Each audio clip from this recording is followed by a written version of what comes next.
Thank you, Michael. The Rotary family values our partnership and shared goals. We have another very special guest representing UNICEF today, actress Téa Leoni. You may recognize her as Madam Secretary or from one of her many other film and television roles. Not only is Téa an actress, she's also a humanitarian. She's a board member of UNICEF USA and a UNICEF Goodwill Ambassador. Thank you for being with us, Téa. Let's start with some questions. In Rotary, we talk about Rotary moments, that instance in time that affirms our involvement in Rotary. What is your UNICEF moment?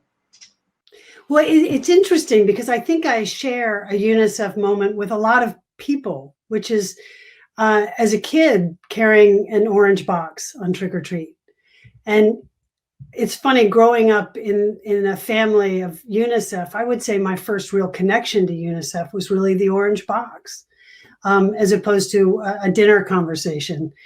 And it was through that action, going door to door and picking up pennies and nickels and quarters when I was lucky, that I began to be very aware that I was taking action on behalf of other children I didn't know, not necessarily children in my classroom, but children on the other side of the globe.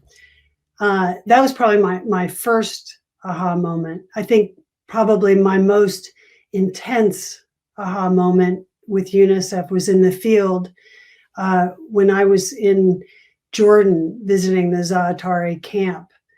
And I had been in the field quite a bit prior, and there are always moments that move you and solidify your commitment to what you're doing.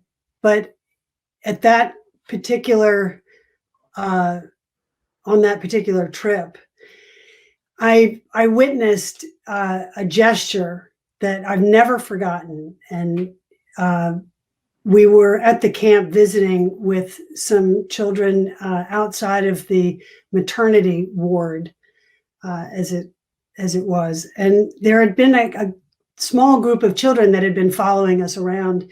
And we gave them some cookies that we got from this center. And I saw this boy who looked to be about 11 years old break his cookie that he got into pieces and feed these two other children that were with him. I've just never forgotten that. This child was really the expression of an absolute innocent, driven heart that we all have access to inside of each of us. And I'll just never forget that.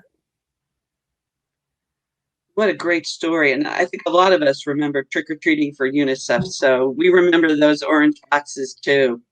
Her grandmother has been called the founding spirit of UNICEF. What was it like growing up among such a strong family of people of action?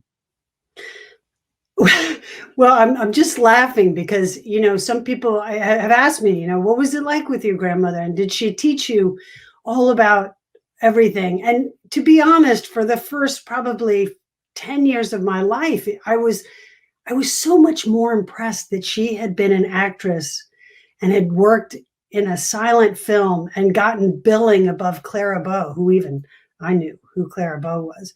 So to me, she was this glorious actress. And I thought that's why she got so much attention. And it was only as I began to join, yes, those dinner conversations and traveling with UNICEF, where I really got the sense of her impact, but also where I started to realize that as a mother, when I'm bringing up my two children, that people say, how do you teach this empathy or this interest in being a part of the world as somebody who takes action to protect children or the vulnerable? And I think, honestly, I did. I grew up in a family of people like this. My grandmother, for obvious reasons, and then my dad, who served on the board and was chair of the board, and my mother, who had a very, very strong sense of justice. And I saw her mete that out daily. I had a good, I'm impressed with my my parents and my grandmother. I have to say, I want to live up to what they've accomplished in the world, for sure. Thank you so much. A lot of us have that foundation of family, and I think a lot of Rotarians are Rotarians because of their family members. I know that I am, and it's great that you're continuing a real legacy of your family. So that's fabulous. Rotary's areas of focus align with the Sustainable Development Goals. Is there a particular sustainable development goal you are committed to achieving? How much time do you have?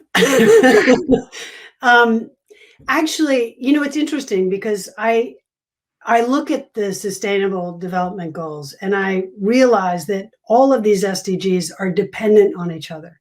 Their success is each one attached, sort of like the roots of a tree. It would be hard to sort of break one away. For instance, I mean, I think about climate change. Ultimately, we'll need this planet to achieve what we're trying to achieve. And we know that climate change unfairly impacts children and vulnerable persons. But when I look at the goals, I have to say that I think it's SDG 17, which speaks to partnerships. And I think that is the key thing that I want to focus on, because none of us can do this alone. No organization, no country, no people. This is to achieve these goals and to further them. We're going to need the participation of all of us. And so I'm focused on partnerships like the UNICEF Rotary partnership. These need to be maintained and strengthened and supported. And that's what I'm going to focus on. As you know, for almost 30 years, UNICEF has been a partner with Rotary in the initiative to eradicate polio worldwide. And we're so grateful for that partnership. And hopefully very soon, we're going to be counting down to zero. And that network will actually be used to help address the challenge, the horror of COVID-19. So we're really looking forward to continuing that partnership. I love this partnership. And I think that what I want to focus on just in this moment, what are the greatest challenges that UNICEF is facing right now, given this global pandemic? You know, on the one hand, we've been preparing for this for 75 years. UNICEF as a leader in vaccines and vaccinations, I should say.